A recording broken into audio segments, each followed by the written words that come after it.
حاضرین، اس تقریر کے بعد ہمارے مدرسے کی ایک اور طالبہ کو پیش کرنے جا رہی ہوں۔ اس کا موضوع ہے رشتہ داروں کے حقوق ہے، اور یہ بھی ایک ایسا موضوع ہے جس کا سننا ہم سب کے لیے بے حد ضروری ہے، کیونکہ ہم میں سے اکثر لوگ اس غلطی میں مبتلا ہیں۔ اکثر گھرانوں میں رشتہ داروں کے حقوق کی پرواہ نہیں کی جاتی، ایک دوسرے کو انتہائی نیچی نظروں سے دیکھتے ہیں، بے عزت کرنے کی ہر دو کی طرف سے کوشش کی جاتی ہے۔ یہ بہت ہی بڑی غلطی ہے۔ میں اس وقت اللہ تعالیٰ سے دعا کرتی ہوں کہ اللہ تعالیٰ ہم سب کو بلکہ تمام ایمان والوں کو اس غفلت سے بیداری نصیب فرمائے، آمین ثم آمین۔ اس موضوع پر صوفیہ سلطانہ جو شعبہ ناظری کی طالبہ ہے، وہ آپ کے سامنے تقریر پیش کرنے والی ہے۔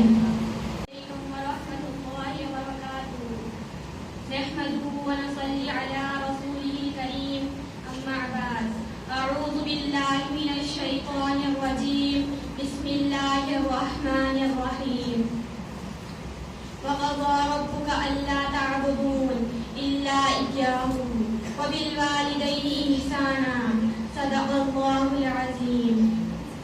میری محترم ماں اور بہنوں اور حاضرین عظام، قرآن پاک میں اللہ تعالیٰ نے فرمایا، اے مسلمانوں، اللہ کی بندگی کرو اور کسی کو اس کا شریک نہ بناؤ، اپنے ماں باپ اور رشتہ داروں کے ساتھ نیک سلوک کرو۔ اللہ کے اس فرمان سے ثابت ہوتا ہے کہ سب سے پہلے اللہ کا حق ہے، اس کے بعد ماں باپ کا حق ہے، پھر رشتہ داروں کا حق ہے۔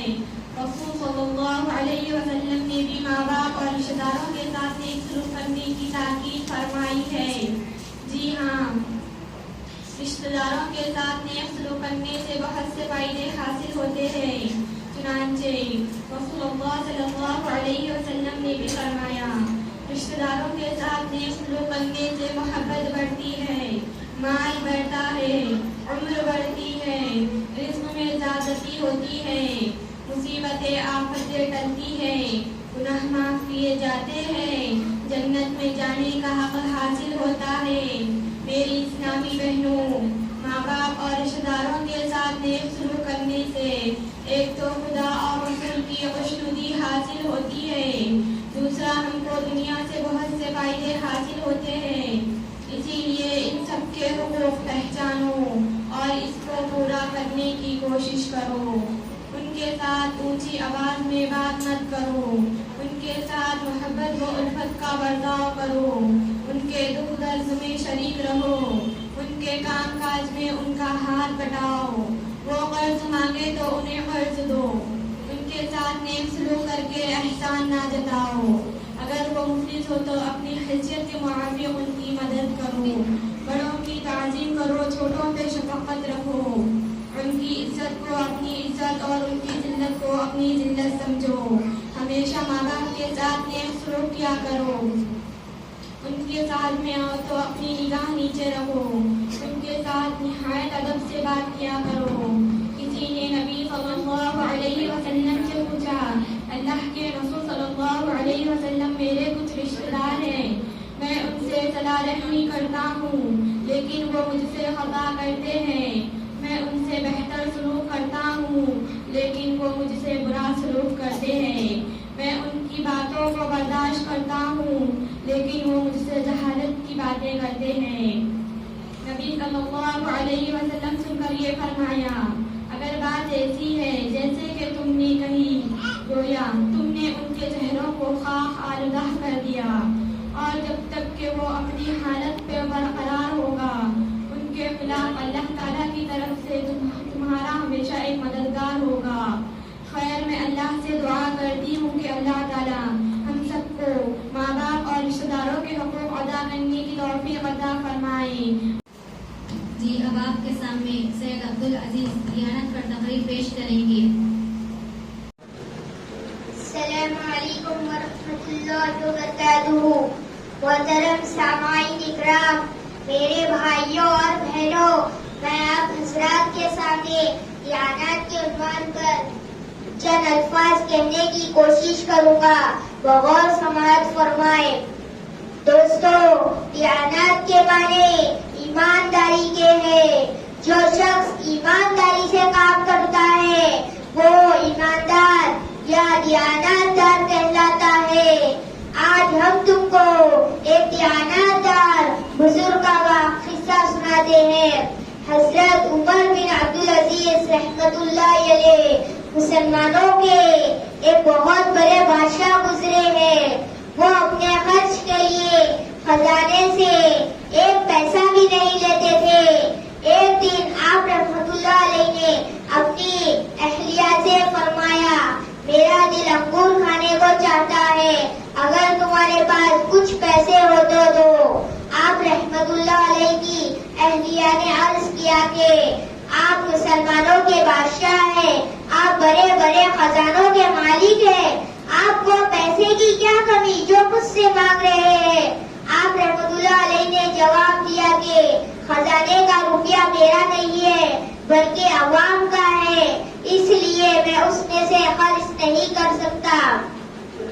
میرے بھائیوں اور بہنوں, دیکھو عمر بن عبدالعزیز کیسے دیانت دار تھے. وہ اپنی ایک معمولی ضرورت کے لیے خزانے سے ایک پیسہ بھی نہیں لینا چاہتے. تم بھی ان کی طرح دیانت دار بننے کی کوشش کرو تاکہ تمہارا نام بھی دیانت دار میں مشہور ہو. وما علینا الا البلاغ. السلام علیکم. کے سامنے احمد المؤمنین حنیفہ نوری مصباح ہم پیش کریں گے. کوئی بتائے دریاؤں کو ایسی روانی کس نے دی, کس نے چمکتا دن بخشا ہے, رات سہانی کس نے دی. ننھے منھے پودوں کو گلشن میں جوانی کس نے دی. وہ یکتا قدرت بھی یکتا یکتا ہے میرا اللہ. لا الہ الا اللہ, لا الہ الا اللہ, لا الہ الا اللہ, لا الہ الا اللہ. سوچو ذرا فرعون کے گھر میں موسیٰ کو پالا کس نے, غور کرو مچھلی کے شکم میں یونس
شعبے حفظ کے طلباء شیخ عبدالرحمان اور سید ہاشم نعت شریف پیش کریں گے.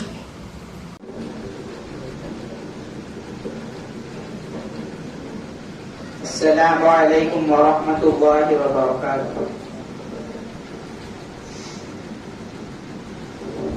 مصطفیٰ مصطفیٰ مصطفیٰ مصطفیٰ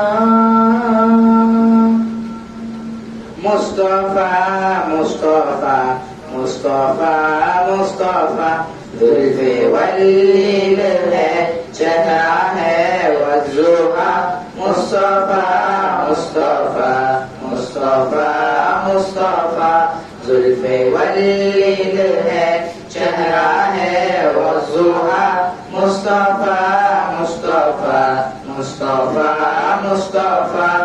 ان کے اوصاف ہو پھر کہاں تک بیاں، جن کے اوصاف کی کوئی حد ہی کہاں. صفت عفو کرم ان میں تھی بے بہا، صفت جود و سخا فی نہایت آیا. وہ یتیمی میں تشریف لائے یہاں، تھی عمر 6 برس چل بسی جب تھی ماں. زلف واللیل ہے چہرہ ہے والضحیٰ مصطفیٰ مصطفیٰ مصطفیٰ مصطفیٰ. زلف واللیل ہے چہرہ ہے والضحیٰ مصطفیٰ مصطفیٰ مصطفیٰ مصطفیٰ. ان کے اخلاق ہے خلق اعلی مثل، ان کی جیسا خدا نے بنایا نہیں.